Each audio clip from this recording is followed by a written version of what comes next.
அழிவின் விளிம்பிலே தத்தளிக்கும் சசிகலா. நண்பர்களே, அதிமுக தொண்டர்களாக இருந்தீங்க அப்படின்னா மறக்காம நம்ம சேனலை சப்ஸ்கிரைப் பண்ணிட்டு இந்த வீடியோக்கு ஒரு லைக் பண்ணிருங்க. அனைத்திந்திய அண்ணா திராவிட முன்னேற்ற கழகம் என்னுடைய கட்சி. அதாவது நான் தான் அந்த கட்சிக்கு மிகப்பெரிய ஒரு தலைவி.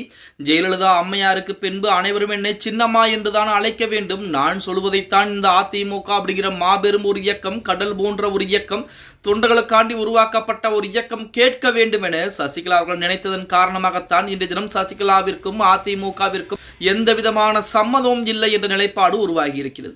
அதாவது ஜெயலலிதா அம்மையார் மரணத்துக்கு பின்பு சசிகலா அம்மையாரின் கைவசம் செல்கிறது அதிமுக.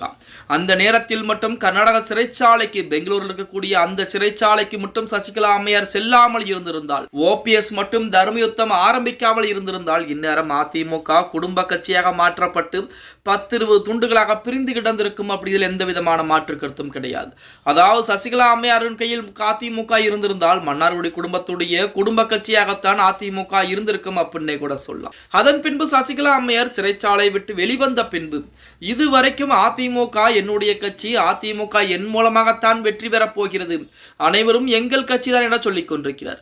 இருந்த போதிலுமே அதிமுக தொண்டர்களை சசிகலா அம்மையாருக்கு எதிராகத்தான் இருந்துகிட்டு இருக்காங்க. எடப்பாடி பழனிசாமி மனம் வைக்காமல், சம்மதம் தெரிவிக்காமல் அதிமுக கூட்டணியில் கூட சசிகலா அம்மையார் இணைவதற்கு வாய்ப்புகள் என்பது கிடையாது அப்படின்னே கூட சொல்லலாம். இப்படிப்பட்ட ஒரு சூழ்நிலையில் 2026 சட்டமன்ற தேர்தலில் அதிமுகவை நான் ஜெயிக்க வைக்க போகிறேன் என சபதம் எடுத்த சசிகலா அம்மையார் நிலைமை அரசியலை பொறுத்த வரைக்கும் தற்போது அதில் பாதாளத்திலே தான் இருந்து கொண்டு, ஓபிஎஸ் கூட டெல்லி மேலிடம் அழைப்பு விடுத்து ஓபிஎஸ் மிக விரைவாகவே டெல்லிக்கு சென்று பேச்சுவார்த்தை என்பது நடத்த இருக்கிறார். அவருக்கு கூட 2 தொகுதிகள் வரைக்கும் ஒதுக்குவதற்கு என்டிஏ கூட்டணியில் இடம்பெறுவதற்கு கூட வாய்ப்புகள் என்பது இருக்கிறது. ஆனால் சசிகலாவிற்கு வாய்ப்புகள் என்பது எதுவும் கிடையாது. ஏனென்றால் சசிகலா அம்மையாருக்கும் எடப்பாடிக்கும் ஆகாது, அதே போல் சசிகலா அம்மையாருக்கும் டிடி தினகரனுக்கும் சுத்தமாக ஆகாது.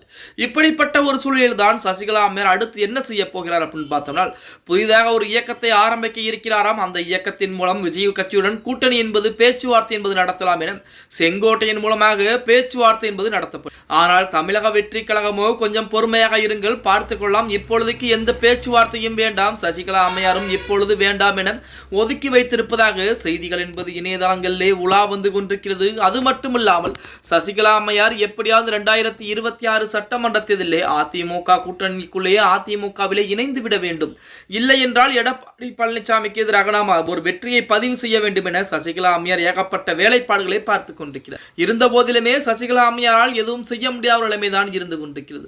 சசிகலாவிற்கும் ஓபிஎஸ்க்கும் இருக்கக்கூடிய எண்ணங்கள் என்ன அப்படின்னா, அதிமுக வெற்றி பெறுகிறதோ தோல்வி பெறுகிறதோ தெரியாது, ஆனால் எடப்பாடி பழனிசாமியை தோற்கடிக்க வேண்டும் என்ற நோக்கம் தான் இருந்து கொண்டிருக்கிறது. அதன் காரணமாகத்தான் அதிமுகவிற்கும் அவர்களுக்கும் எந்த சம்மதமும் இல்லை என்ற நிலைப்பாடு தற்சமயம் உருவாக்கப்பட்டிருக்கிறது அப்படின்னே கூட சொல்லலாம். ஓகே காய்ஸ், வீடியோ பிடிச்சிருந்தா மறக்காம லைக் பண்ணிருங்க.